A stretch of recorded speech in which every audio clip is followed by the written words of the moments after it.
Who are you to even think you can know the difference between good and evil? I'm just a messenger.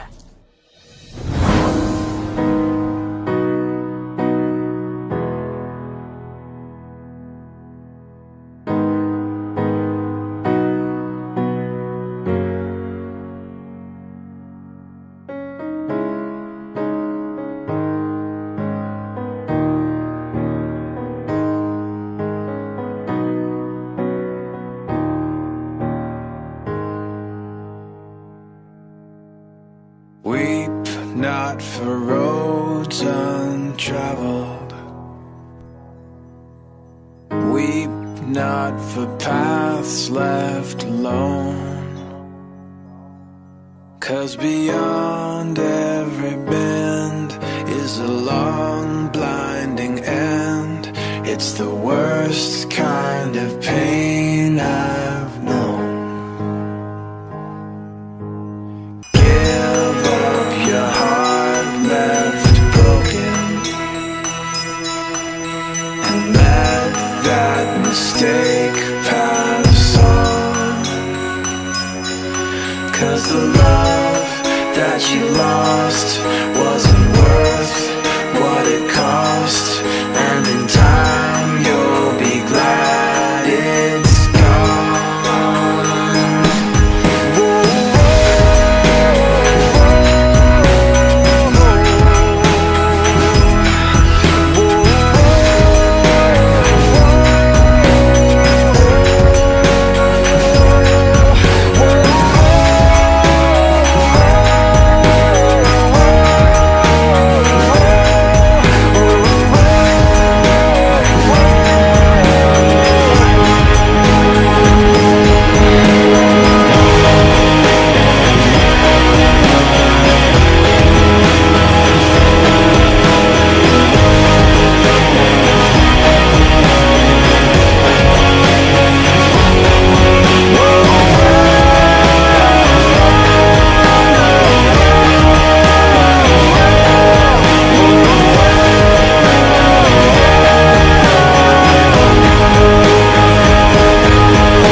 Weep not for sights unseen. May your love never end, and if you need a friend, there's a seat here alongside me.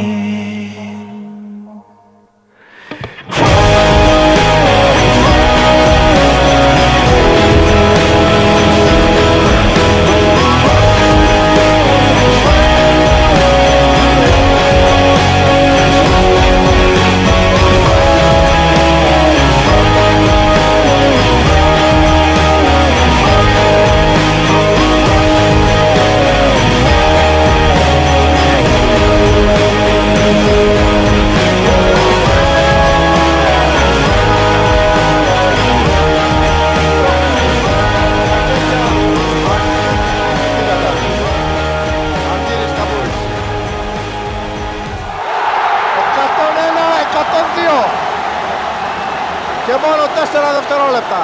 Προσοχή μόνο, μην επωφεληθούν οι Σοβιετικοί από αυτά τα 4 δευτερόλεπτα.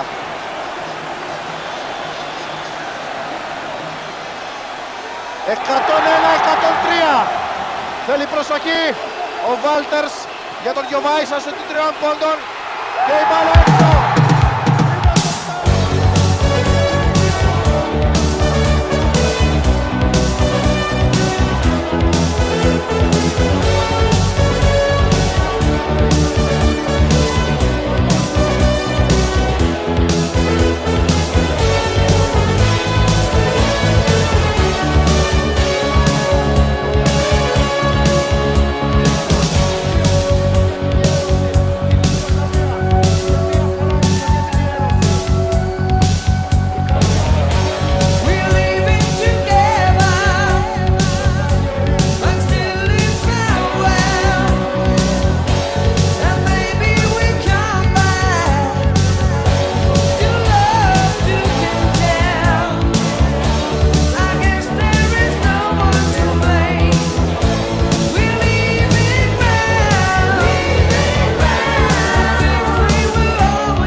this represents well, everything now because What storm, Mr. we have the President? world's great military people. I will tell you that.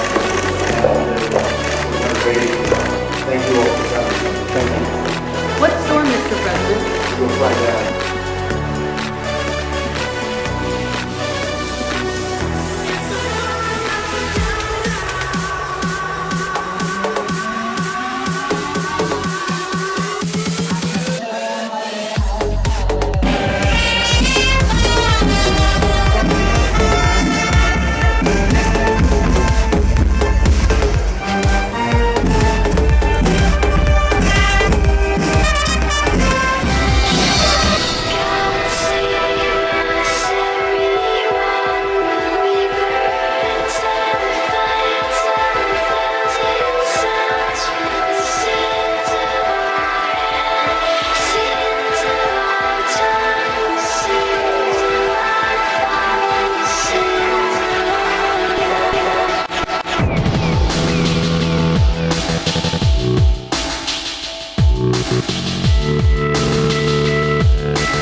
παίρνει όλες τις κεφαλιές, της τρώνει ένα σουτ, δοκάρι από τον Ροζίτσκι, επαναφέρει ο Νέτβεντ.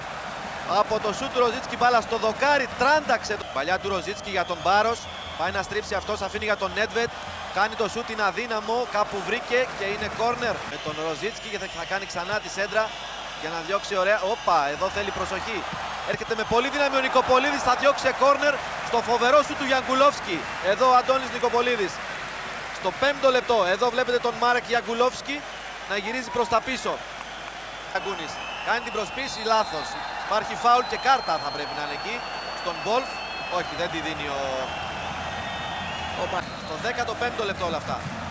Η μπάλα κοντράρει και πάει στην αγκαλιά σιγά. Για τον Κόλερ, η κεφαλιά του Κόλερ. Στο δοκάρι εκεί ο Νικόπουλος. Προσεκτικοί συγκεντρωμένοι κάνουν ακριβώς αυτό που χρειάζεται. Και χώρο ο Ροζίτσκι να κάνει τη σέντρα επικίνδυνα μπροστά. Οχ, στρώνεται στον Γιαγκουλόφσκι. Εκπληκτική απόκρουση από τον Αντώνη Νικοπολίδη. Φοβερή επέμβαση του Έλληνα τερματοφύλακα. Υπάρχει πεσμένος κάτω ο Νέτβεντ εντωμεταξύ στην προηγούμενη φάση. Εδώ ο Μπρίκνερ, τα δοκάρια του Αντώνη Νικοπολίδη, ο οποίος θα βγει στο δεύτερο δοκάρι. Ο Κόλερ θα πιάσει την κεφαλιά. Θέλει λίγο προσοχή εκεί, αλλά δεν την βρίσκει. Ο Πάβελ Νέτβεντ φεύγει από τον αγωνιστικό χώρο, παραχωρώντας τη θέση του στον Βλάντιμιρ Σμίτσερ. Προσοχή, ο Γιαγκουλόφσκι έχει πολύ χώρο μπροστά του, δοκιμάζει να κάνει κάτι σαν σούτ, επικίνδυνο. Και εκεί ήταν ο Αντώνης Νικοπολίδης, αλλά δεν χρειάστηκε να επέμβει γιατί έφυγε λίγο πάνω από τα δοκάρια. Μίτσερ. Ο Μπασινάς, καλά, δεν βρίσκει την μπάλα ο Δέλλας. Ο Κατσουράνης έρχεται να κάνει το σουτ. Υπάρχει και σε θέση offside, θα δοκιμάσει. Ο Πομπόρσκι out. Παρακολουθούσε ο Νικοπολίδης την πορεία της μπάλας. Εδώ ο Πομπόρσκι που ανέλαβε πήρε φόρ. Νικοπολίδης θα χάσει την μπάλα και ο Κόλερ από πολύ κοντά out. Οι Τσέχοι βλέπετε δεν το πιστεύουν αυτό που έκανε. Το έκανε και βλέπει επικίνδυνα να έρχεται ο Ροζίτσκι. Ψάχνει για το σούτ ο Ροζίτσκι out. Το 60ο λεπτό ακριβώς αυτό. Το σούτ του Ροζίτσκι. Μπάλα ψηλά, ο Τσέχ θα βγει. Θα χάσει η κεφαλιά από το Φίσα out. Νάτος εδώ ο Τάκης Φίσας που γυρίζει προς τα πίσω. Έπιασε την κεφαλιά, αρκετά πλάγια. Το ξαναβλέπουμε εδώ, κοιτάξτε ο Τσέχ. Είναι και ο Καρακούνης. Άλλη ο Καρακούνης. Γιατί επιμένει ο Γιώργος να πάει αυτός να πάει με πάσα. Ωραίο. Ο Βρίζας γυρίζει πάνω στον Τσέχ. Ο Πομπόρσκι πάει να σκάψει για τον Κόλερ. Κόβεται.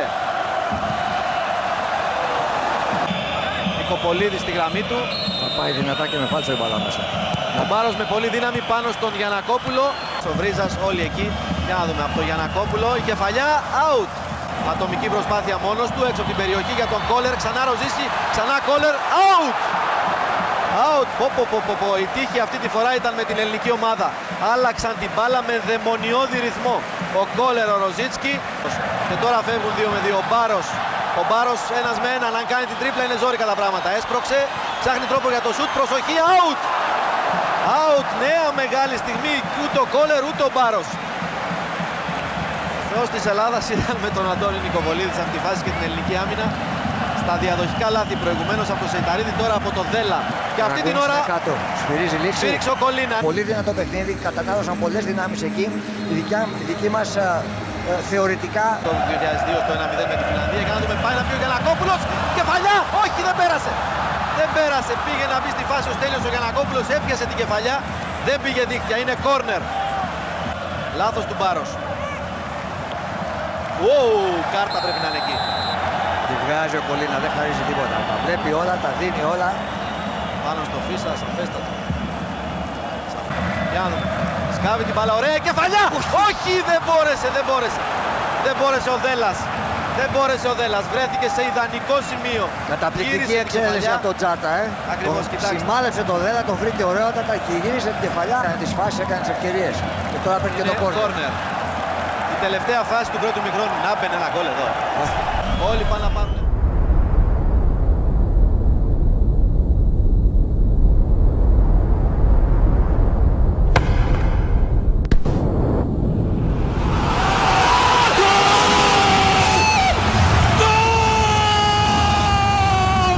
Η Ελλάδα είναι στο τελικό! Η Ελλάδα είναι στο τελικό! Δεν έχει ξαναγίνει! Η Ελλάδα είναι στο τελικό, Θεέ μου! Τη μεγάλη βραδιά!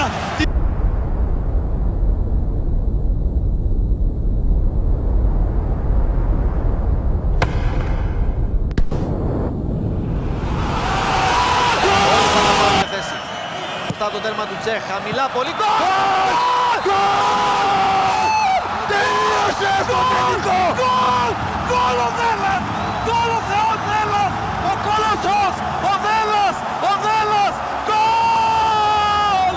Γκολ! Γκολ! Η Ελλάδα είναι στο τελικό! Η Ελλάδα είναι στο τελικό! Δεν έχει ξαναγίνει. Η Ελλάδα είναι στο τελικό, Θεέ μου! Τη μεγάλη βραδιά, τη μεγάλη πορεία, το καλοκαίρι της Ελλάδας, του ποδοσφαίρου και των Ολυμπιακών Αγώνων. Αλήθεια να τα ακούσει όλη η Ευρώπη, να τα ακούσει όλος ο ποδοσφαιρικός πλανήτης. Είναι γκολ, είναι γκολ. Το είπαμε να μπει σε αυτή τη φάση και μας έκανε τη χάρη. Είναι γκολ, το είδατε και ξανά και ξανά και ξανά. Δεν ξέρω αν έχουν χρόνο για τη σέντρα. Έληξε! Έληξε! Έληξε! Η Ελλάδα στο τελικό! Πιστέψτε το! Το βλέπουμε!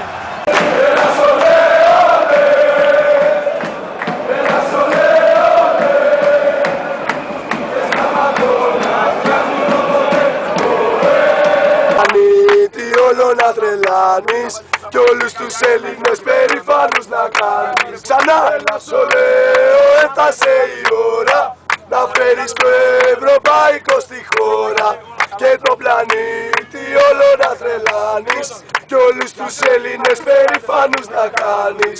Έλα σολέ, έλα σολέ, έλα σολέ, ολέ, ολέ. Έλα σολέ, έλα σολέ, έλα σολέ.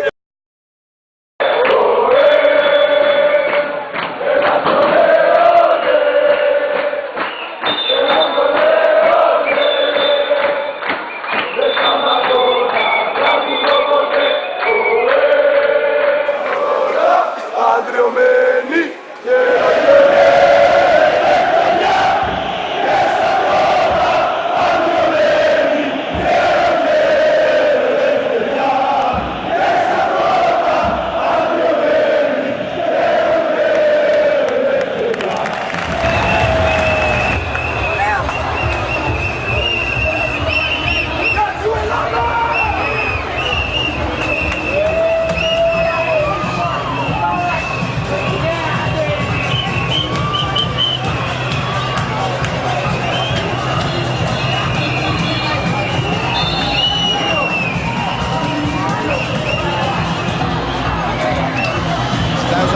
και η Ελλάδα ξεδιπλώνεται με τον Σεϊταρίδη από δεξιά να κινείται επικίνδυνα. Με μπροστά του ο Νούνο Βαλέντε, φάουλ και πρέπει να είναι και κάρτα. Ο Μέρκ πάει δίπλα και βγάζει την πρώτη κίτρινη κάρτα στον Κωστίνια που διάλεξε αυτόν τον τρόπο για να κόψει. Ο Κριστιάνο Ρονάλντο θα πάρει την κεφαλιά και βγάζει τον Μιγγέλ επικίνδυνα μπροστά. Πάει να ανοίξει και να περάσει το Δέλα. Κάνει το σουτ. Κόρνερ από τον Αντώνη Νικοπολίδη στο πρώτο καλό σουτ του αγώνα στο 13ο λεπτό. Αυτό του το δεύτερο κόρνερ. Σεϊταρίδης, καλή μπαλιά για τον Βρίζα. Για να δούμε το 1-2. Ξανά ο Χαριστέας, τέταρτετ. Πάει να πλασάρει, δεν είναι. Όχι, του φύγει μπάλα. Η πρώτη μεγάλη στιγμή για την ελληνική ομάδα. Με συνεχείς μπαλιές, με κυκλοφορία. 16ο λεπτό. Τον Παουλέτα απέναντι που κατεβάζει πολύ όμορφα την μπάλα. Με τον Μιχάλη Καψί μπροστά του, βρίσκει ανοιχτή την ελληνική άμυνα. Κάνει το σούτ εκεί ο Νικοπολίδης. Δεν έχει πρόβλημα να μπλοκάρει στο 16ο λεπτό. Με το παιχνίδι να ανεβάζει στροφές και εδώ θα ξαναδεί. Κωστίνια και ο Ρικάρντο Καρβάλιο. Κεφαλιά από τον Σεϊταρίδη, υπάρχει και φάουλ. Στρώνεται στον Μανής, κάνει το σούτ out. Πολύ καλό σούτ, η μπάλα έφυγε δίπλα από το δοκάρι του Αντώνη Νικοπολίδη. Υπάρχει και φάουλ. Αυτιά παλιά από μακριά εκεί που ο Γιαννακόπουλος παίρνει την κεφαλιά να γυρίσει για τον Βρίζα και τον Χαριστέα. Είναι και αδύναμη όμως εκεί η κεφαλιά. Γλίστρισε και από για να δούμε το Σεϊταρίδη σε μια επίθεση που πάει μόνος του στην πορτογαλική άμυνα. Θα κάνει και τη σέντρα. Κόρνερ από τον Γιούρκα. Ο Άγγελος Μπασινάς πάει να εκτελέσει το κόρνερ. Θυμόμαστε το τσάρτα από εκεί να σημαδεύει το κεφάλι του Δέλα στο προηγούμενο παιχνίδι. Εδώ οι Έλληνες φίλοι, κοιτάξτε στην εξέδρα. Άκος ο Μπασινάς. Έχουν βγει όλοι μπροστά. Ο Βρίζας και ο Χαριστέας και ο Δέλας. Γκολ! Γκολ! Γκολ! Γκολ! Βγει όλοι μπροστά. Ο Βρίζας και ο Χαριστέας και ο Δέλας. Γκολ! Γκολ! Γκολ! Γκολ! Το κάρφωσε! Γκολ ο Χαριστέας! Γκολ ο Χαριστέας! Τρελαίνει τον Ταλούς! Τρελαίνει την Ελλάδα! Τρελαίνει και εμάς! Ο Άγγελος Χαριστέας! Από την ίδια θέση που πριν ήταν εκεί! Ο Τσάρτας τώρα ήταν ο Μπασινάς! Γκολ! Τα πάει παντού! Γκολ! Νότος ο Χαριστέας! Το τρίτο του γκολ! Θα μας τρελαίνουν όλους!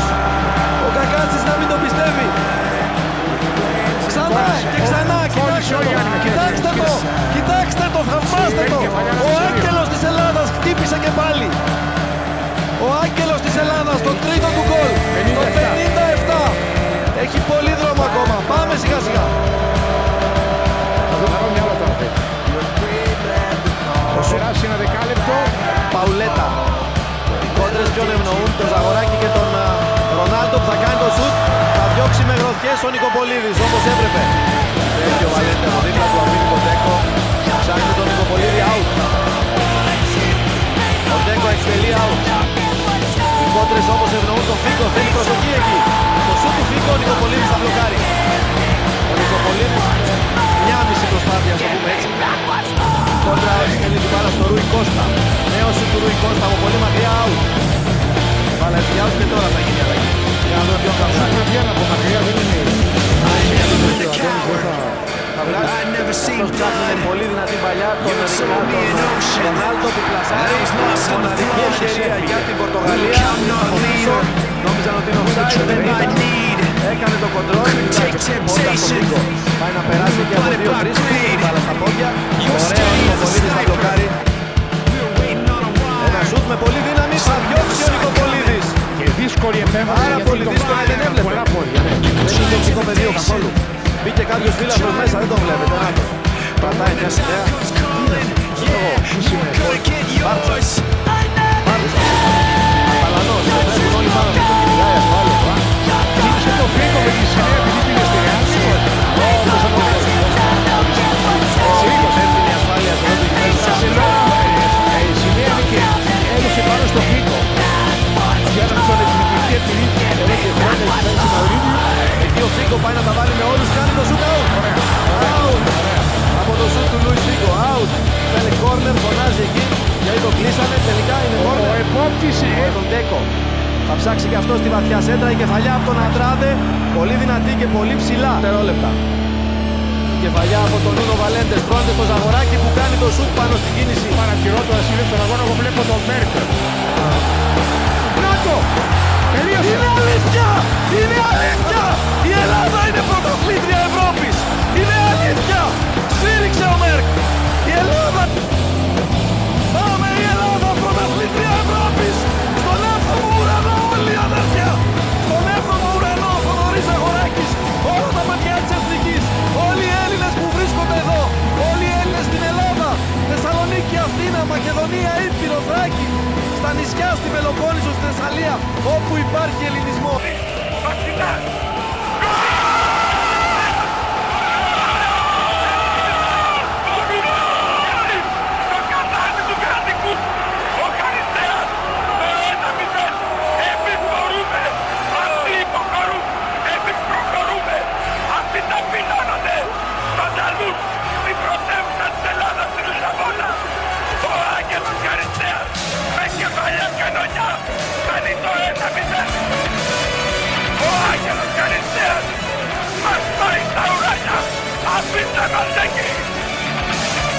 Ήταν το γκολ των Αγγέλων από τον Άγγελο Μαρτινά, τον Άγγελο Χαριστέα, αγγελικό ποδόσφαιρο από τους Έλληνες. Είστε στους δρόμους και πανηγυρίστε. Είμαστε τα ουρανιά. Πρωταθλήτρια Ευρώπης η Ελλάδα. Σφίριξε!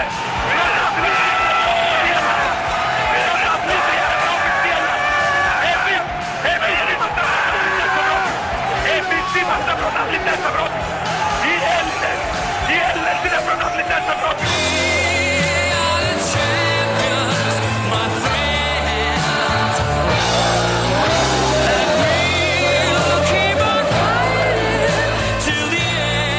Δεν μας το χάρισε κανείς. Το στερήσαμε από τους άλλους. Εμείς ένα δροσερό βράδυ του Ιούλη στην πρωτεύουσα της Ελλάδας, στη Λισαβόνα, πετύχαμε το ακατόρθωτο. Για μας τα βαγγελικά, για μας τα πανηγύρια, για μας οι άγιες του θεάτρου, όλα είναι για μας. Νάτι, οι πρωταθλητές, νάτι, οι πρωταθλητές. Σηκώστε το παιδιά. Έλα ρε Θοδωρή, τυλιγμένες οι γαλανόλες και το Θοδωρή. Θα το σηκώσει ο Θοδωρής μπροστά στους παραλυρούντες συμπατριώτες του. Ξύπνηστε Έλληνες, δικό μας είναι. Να ο Θοδωρής. Θοδωρής ανεβαίνει. Παίρνει μετάλλια από τον Γιώχανσον και κάτι ακόμα. Έλα Θοδωρή. Πάρτο. Όλε, όλε. Τώρα είναι η ώρα. Τώρα. Έρλιτε. Τώρα είναι η ώρα. Τώρα.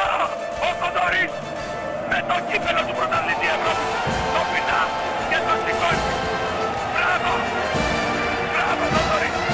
Εμείς το πήραμε. Εμείς. Πιστάστε το.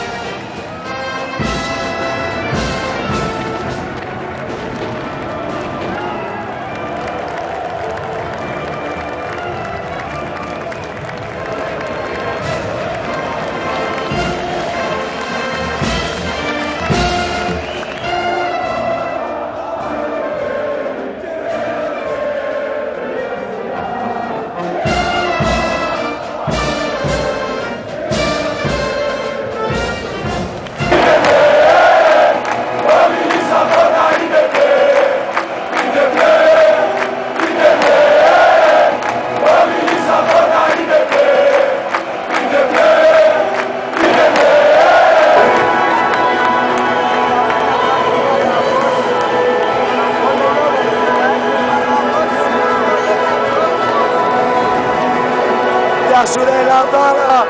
Γεια σου ρε Λαμβάρα!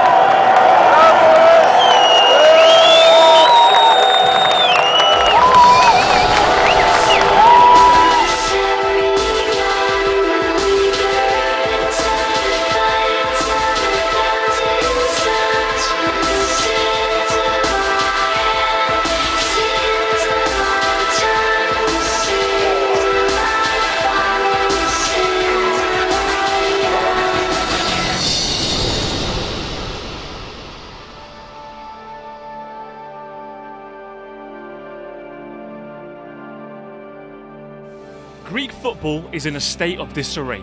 Alleged corruption, ban on the majority of away fans, and high average ticket prices. And yet, despite these factors, the Greek ultra scene is thriving and spectacular.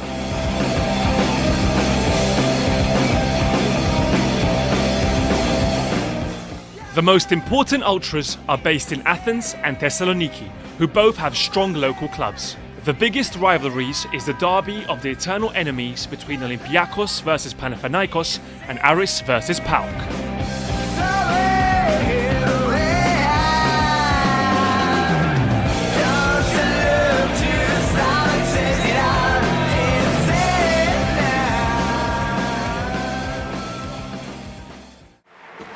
First, it's Olympiakos, unquestionably the strongest club, having won 5 consecutive Super League titles.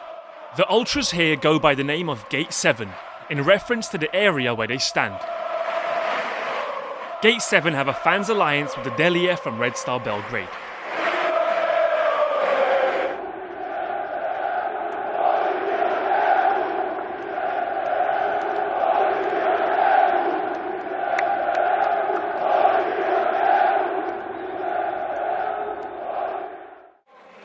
Next, and the hated rival of Olympiakos, it's Gate 13, from Panathinaikos. Gate 13 are currently in conflict with the Greek government and the sports minister, who closed the gate as a result of the riots that happened in the last derby match against Olympiakos. Like a lot of Greek ultras, Gate 13 offer fanatical support to almost every sport, from football and basketball to volleyball and water polo.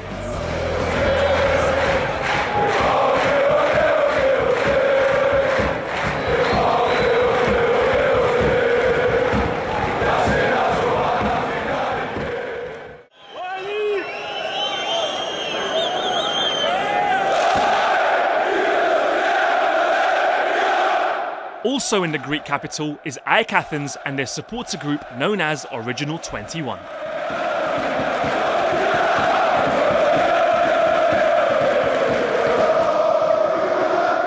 Original 21 as a group are politically left-wing and recently showed banners to support refugees.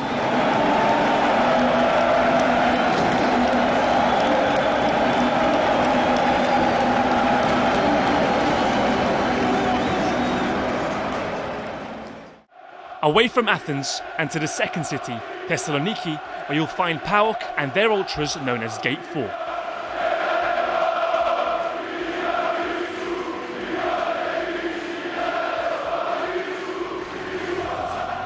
Toomba Stadium and the atmosphere created by the PAOK fans was feared in the 80s and 90s by all Athenian clubs.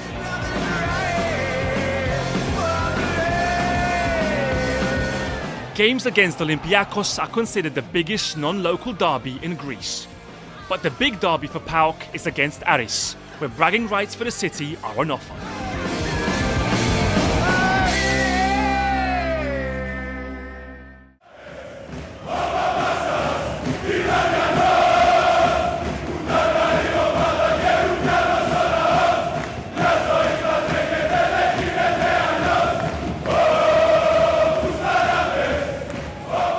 Across the town are Aris and their supporters group named Super 3.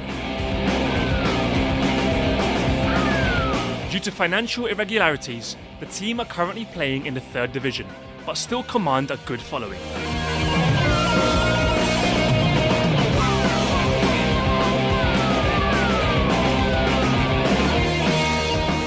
Aris hold the record for the biggest away support, with more than 25,000 fans following the club in Athens for the Greek Cup final in 2010 against Panathinaikos. Also in Thessaloniki are Iraklis and their supporter group Gate 10. Iraklis are the oldest club of Thessaloniki, having been formed in 1908.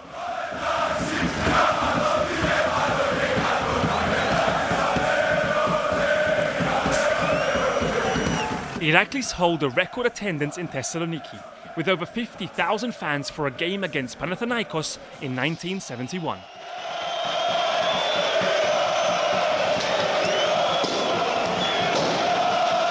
This is Copper 90, and these are the best fan moments of 2016. CSKA Sofia Sector G. CSKA Sofia Ultras, known as Sector G, occupy the North Stand and have a reputation for making some spectacular choreographies.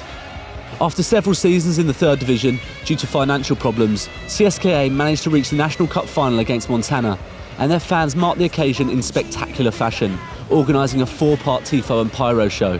CSKA's victory represented a historic moment in Bulgarian football, as they were the first club to win the cup from outside the 1st division, and following the game, supporters and players partied together in epic fashion. CSKA Sofia currently play in the 1st division, and their supporters have continued to represent the true spirit of this club. Rosario Central and Newell's Old Boys. Classico Rosarino is one of the most fiercely contested football rivalries in world football. It is the most important derby between clubs that are not based in the autonomous city or the province of Buenos Aires.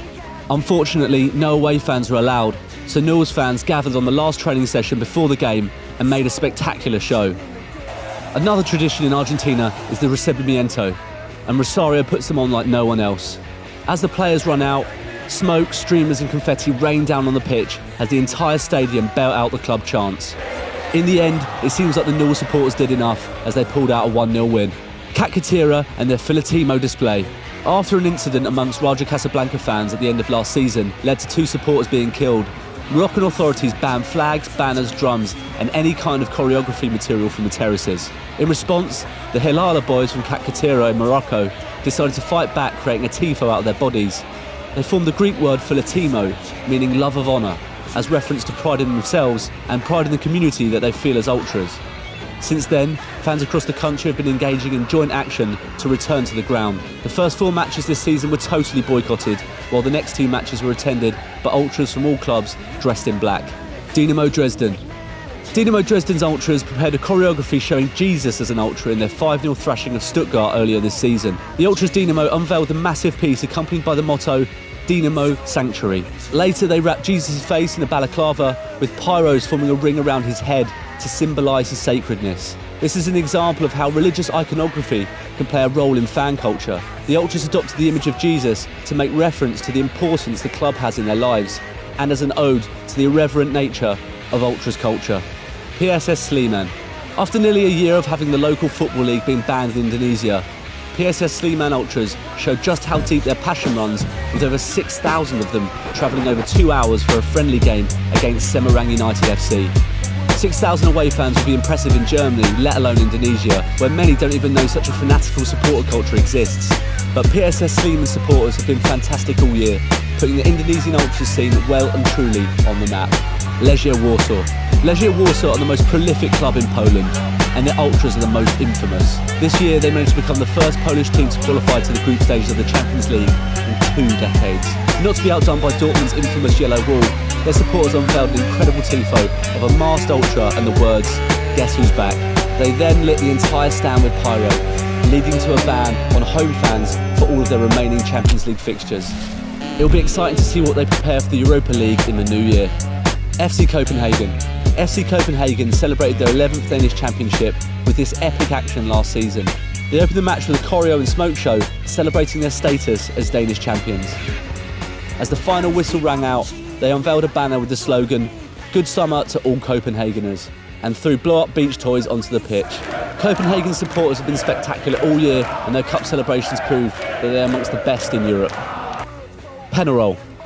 Penarol supporters celebrated the opening of their new stadium with a friendly match against River Plate. The stadium's construction expanded the capacity to around 40,000, a much-needed improvement for Uruguay's most popular team with over 75,000 registered members. Members of Penarol's Barra Amsterdam packed into the ground, lighting off flares, smoke and generally creating an electric atmosphere, particularly for a friendly match. The Thailand national team. Football culture is growing in Thailand like almost nowhere in the world. Thai nationals currently own English champions Leicester, the domestic league is on the rise, and the national team made it to the 3rd round of the World Cup qualifiers. In a national team match against Japan, their ultras prepared an incredible action, including a corteo to the match, smoke show and a lovely tifo in the stadium. Partizan Belgrade and PAOK. Partizan and PAOK have one of the strongest friendships in world football. In order to celebrate their connection, the two clubs hosted a friendly earlier this season. Their friendship is based on the motto, black and white, same colour, same faith, basing the friendship on their connection as orthodox fan groups. In the game, both sets of fans created an unreal pyro show, leading to the game being stopped before full time. If we've missed out your team, please let us know in the comments section below, and don't forget to subscribe for more content just like this. Ψηλά στο Παρθενώνα, θα φέρουμε το ευρωπαϊκό. Το φέραμε από τη Λισαβόνα, μέσα σε ένα πειρατρικό. Εκεί ψηλά, ψηλά στο Παρθενώνα, θα ζήσουμε το ευρωπαϊκό. Το φέραμε από τη Λισαβόνα, μέσα σε ένα πειρατρικό. Έλας! Once in a while I get people that really, that claim they don't believe in evolution. And my response generally is, so why not? Really, why not? You guys believe 20 billion years ago there was a big bang where nothing exploded and produced everything. 4.6 billion years ago the earth cooled down, made a hard rocky crust. It rained on the rocks for millions of years, turned them into soup, and the soup came alive 3 billion years ago. Found somebody to marry. And something to eat, of course, and slowly evolved into everything we see today. There are some lies in our science books. Taught it for 15 years. Even though I'm not teaching it anymore, I still like to study. It's so many neat things to learn. We're going to cover some of that tonight. I'm not against science, I'm not against schools, I'm not against teachers. Because most of them don't know what they believe, you have to tell them. They teach the kids it all started with a big bang 20 billion years ago. What exploded? This is what the textbooks teach. Before the Big Bang, there was nothing. Literally nothing. An infinitesimal nugget of space. And then something happened, triggering the most colossal explosion in history. Yes, boys and girls, you see, nothing exploded, and here we are. So I asked this professor if I could ask him some questions about the Big Bang. I said, where did all this matter come from? He said, well, we don't know that for sure. I said, well, sir, would you please tell me where the laws came from? The universe is run by laws, gravity, centrifugal force, inertia. Who gave the laws? He said, we don't know that either. I said, sir, could you tell me where the energy came from? You know, it takes energy to make a big bang. Who bought the gas to run this machine anyway? He said, we don't know that either. I said, sir, could I ask you another question? He said, sure. What else would you like to know? Else? What do you mean else? You haven't told me nothing yet. I said, does Berkeley have a merry-go-round? You see, if a spinning object breaks apart in a frictionless environment, the fragments will all spin the same direction. The professor said, yes, I understand about the conservation of angular momentum. I said, well, good. I'd like to ask you a question then, sir. If the whole universe began as a swirling dot, like you said, Why do two planets spin backwards? He said, that's interesting. I said, no, that's more than interesting. It's kind of hard on your Big Bang Theory. Not only that, 6 of the moons are spinning backwards. Why? He said, I don't know. Why do you think they're going backwards? I was hoping he was going to ask that. I said, okay, now, sir, hold it. If I told you that I believe God created the heaven and the earth, like the Bible teaches, you're going to say, and where did God come from? And I don't know. But you said, well, we don't know that for sure. We don't know that either. Don't tell me my theory is religious and yours is science. Oh, no, sir, they're both religious. Evolution is a religion. You have to believe. So ask the professor, where did the matter come from? He said, I don't know. So basically, I believe in the beginning God, and you believe in the beginning dirt. One professor was getting kind of upset about this time. He said, Mr. Hovind, there are hundreds of varieties of dogs in the world. He said, do you mean to tell me that you believe all these dogs came from 2 dogs off a Noah's Ark? You expect me to believe that? I said, sir, would you look at what you're teaching your students? You're teaching your students that all the dogs in the world came from a rock. Charles Darwin was disciplined. I mean, he did these extraordinary experiments, this series of experiments. Then they're going to tell the kids, well, we have evidence for this theory. Charlie Darwin stopped off at these islands right there called the Galapagos Islands. Charlie studied the birds very carefully and said, you know what? I think all these birds had a common ancestor. I bet you're right, Charlie. It was a bird.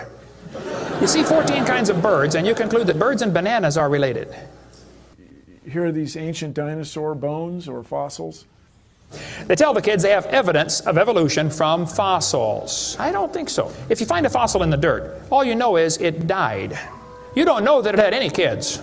And you sure don't know that it had different kids. You bring in a bone to the judge. Judge, I found this bone in the dirt. This is the ancestor of all the humans today. They would laugh at you. You don't know that that's the ancestor of anybody. And why on earth would you think a bone in the dirt can do something animals today cannot do? They'll say, boys and girls, you have 2 bones in your wrist, radius and ulna. And boys and girls, look at the whale's flipper carefully.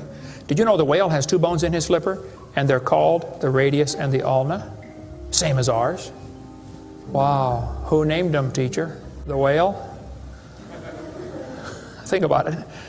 I'm here to tell my people it's time to stop believing bull just because tell you bull with a straight look on their face. Evolution say people came from monkeys, and the question is, why is there still monkeys? Is these the retarded monkeys? They didn't turn into people just yet. Even Stephen Gould admitted the absence of fossil evidence for intermediary stages is a persistent and nagging problem for evolution. See, what's happened, these guys have looked for missing links in the fossil record. They can't find any, and so they say, well, maybe evolution happened so fast it wasn't preserved. Maybe a reptile laid an egg and a bird hatched out. Well, who did that bird marry? This process that brought us to be is billions of years old. It happens very fast, billions of years fast. Here is radioactivity. We're going to tell the kids in the late 1940s they invented carbon dating. We're going to explain a little bit about radiometric dating and how it's supposed to work, and then show you that it does not work, okay? It sounds good, but there are some assumptions that mess everything up. If we had walked into a room and found a candle burning on the table, and I asked you the question, when was it lit? You say, I don't know, Mr. Hovind, it's burning when I got here. Okay, well then let's do some empirical science. Let's measure the height of the candle. Suppose the candle is 7 inches tall. Who can tell me when it was lit? Okay, nobody. Let's do some more empirical science. Let's measure the rate of burn. Suppose we determine it's burning 1 inch an hour. When was it lit? You're going to have a hard time telling me unless you're willing to make some assumptions. You find a fossil in the dirt, you can measure how much C14 is in it. Very accurately, by the way. And you can measure how fast it's decaying. That's just like measuring the height of your candle and how fast it's burning. Now, when did that animal die? You don't have a clue. Here's what you ought to consider about carbon dating. Samples of known age, it doesn't work. If it's a sample of unknown age, it is assumed to work. It's just really a hard thing. It's really a hard thing. Your world just becomes fantastically complicated when you don't believe in evolution. Freshly killed seal, carbon dated 1,300 years old. Shells from living snails, carbon dated 27,000 years old. Living penguins carbon dated 8,000 years old. One part of Dima was 40,000 years old, another part was 26,000, and the wood next to it is 9,000. Then they tell the kids about the geologic column. They say each of the layers is a different age, you know, Cenozoic, Mesozoic, Paleozoic, Archaeozoic, all them zoic boys. Now, if you get a petrified tree standing up, running through different rock layers, I don't think it's smart to say those layers are vastly different ages. Those trees did not get slowly covered by the sediments over millions of years. They would rot and fall down. Crazy. It just. They'll say, boys and girls, you have an appendix that you don't need anymore. That's a vestigial structure. That's proof of evolution. Well, excuse me, you do need your appendix. The appendix is part of your immune system. If your appendix is taken out, you can still live, okay? But it increases your susceptibility to quite a few diseases. You could live without both your legs and both your arms and both your eyes also. That doesn't prove you don't need them. There are no vestigial organs. And even if there were, that would be the opposite of evolution. That's losing, not gaining. I was taught when I went to school, man used to have a tail, but he lost it because he didn't need it. I thought, didn't need it? Have you ever thought how handy a tail would be? Have you ever come to the door with 2 sacks of groceries? Wouldn't that be nice, man, be able to grab that door and walk right around and get in it? Lost it because we didn't need it. Man, you could drive the car and tune the radio knob and hold the Coke at the same time. What we're finding is that natural selection seems to be an incredibly important factor in generating new species. Natural selection, the key evolutionary mechanism Darwin identified. The bad designs get eaten by the good ones, and so all you have is good ones. Natural selection doesn't cause any evolution. It makes sure the bad ones don't survive, but it's not going to change it to something else. That's what evolution is. If you worked in a factory that produced cars, and your job was to check for defects, and you caught every single mistake, and you rejected it, how long would it take that process to change the car to an airplane? You say it'll never change it. That's my point. The students are taught we have evidence from development. Darwin considered this by far the strongest single class of evidence. This textbook says, the human embryo growing in the mother has gills like a fish. Those little folds of skin are not gills. Those little wrinkles under your chin when you're growing up later develop into bones in the ear and glands in the throat. They never have anything to do with breathing. I've seen folks that have 5 or 6 chins and they can't breathe through any of them but the top one. Those are not gill slits. Ernst Haeckel, though, said the turning point in his thinking was when he read Darwin's book. He made huge charts of his posters of his drawings of these embryos and traveled all over Germany and just about by himself converted the Germans to believing in evolution. Haeckel took a drawing of a dog and a human embryo and he changed them to make them look exactly alike. On top are Haeckel's fake drawings. Underneath are actual photographs of what he claimed he was drawing a picture of.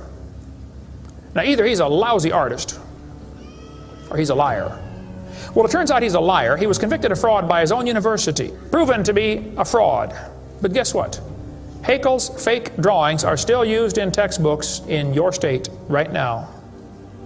It's only been proven wrong 125 years ago. I know it takes a while to get textbooks up to date, but that ought to be plenty of time. Adolf Hitler said, you let me control the textbooks, I'll control the state. Watch this sentence here carefully. Some kid's doing this for homework tonight. Boys and girls, do you think humans are still evolving? Now, what kind of question is that? Doesn't that question assume that evolution has happened? What if a kid doesn't believe in evolution? How's he supposed to do his homework tonight? That question does not teach him how to think critically. That teaches him what to think, not how to think. And when the kid gets done with this course, he's going to think he knows how to think. But he doesn't. He knows how to be told what to think. Brainwashing at taxpayer expense. They want to use my tax dollars to teach that to your kids in our schools. If you want to deny evolution, that's fine. But don't make your kids do it, because we need them. And that's where the problem comes in. Okay? If you want to believe in the Big Bang, just enjoy yourself, but keep your religion at home. The Russian atheist astronomer came to America and spoke at one of the universities, and he started off his speech, he said, folks, either there is a God or there isn't. Both possibilities are frightening. If there is no God, we're in trouble. We're hurtling through space around the sun right now at 66,000 miles an hour, and nobody's in charge. That's a scary thought. But if God made the world, He owns it. That means He makes the rules. You see, if there is a God, we better find out who He is, and find out what He wants, and do what He says. Malcolm Muggeridge said, "I am convinced the theory of evolution, especially the extent to which it's been applied, will be one of the great jokes in the history books of the future." It's a joke. And it would be a joke if it weren't for the tragic results. How many kids are taught this thing every day and believe it, and it destroys their faith? Find you something to believe in. Whole thing, who do you even pray to? Nobody. Hey, if you died today, where would you go? You ought to think about it, because you will be dead for a long time. Doesn't matter how long you live, you're going to be dead longer than that. You know, George Washington died 200 years ago, and he's still dead. How much longer does he have to go? You're going to be dead for a long time. All you get in this life is a little bitty dash between two dates. Just a little, and it's gone. What are you going to do with your dash? Where would you go if you died? Now, if you're not sure you're going to heaven, you ought to give your heart to the Lord and get saved. Say, "Lord, you may have it," the whole thing. If you are saved, you ought to find something to do for the Lord. And you ought to quit worrying about getting a fancier car and a fancier house and start worrying about who's going to heaven or hell. Maybe God gave you that good job so you can give some money to missionaries, not so you can build a bigger, fancier house. God loves you. God has a plan for your life. And if you don't want it, well, that's your business. But the devil is laughing at you for believing in that. But God loves you, and He wants you to come to heaven. And if you'd like to find out how to go to heaven, come see me. I'll be glad to show you. The Big Bang. Before the Big Bang, there was nothing. Literally nothing. Nothing created everything. The Big Bang is an amazingly difficult thing to wrap your brain around, which isn't surprising. 13.7 billion years ago, we think it was tiny. Nothing. Literally nothing was tiny.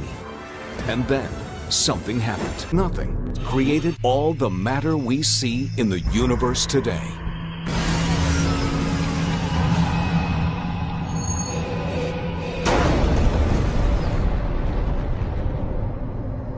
Nothing is more powerful than nothing. And that's what trips most of us up.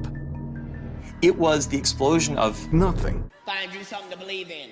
World getting crazy. Hey, you better believe something.